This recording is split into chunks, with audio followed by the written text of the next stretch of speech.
तो दोस्तों welcome guys, आज हम आए हैं कानन पिंडारी। अगर आप मन आए हो तो वो वीडियो ला कमेंट करके बता यार कि कौन कौन आए हैं। और ऐसा मैं दुला बना रही है और देखा आप मतलब सब डर के नज़ारा दिखाबो। ये है झुन्ना, यहाँ तो आके झूले भी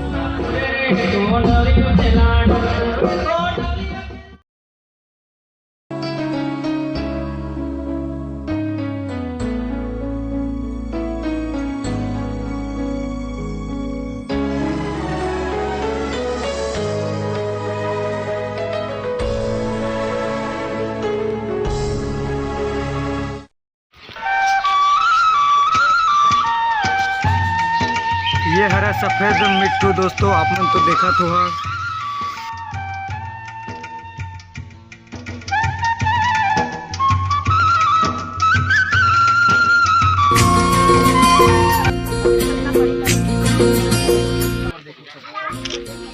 ये भाई मोर साथ सेल्फी खिंचाए आए हैं।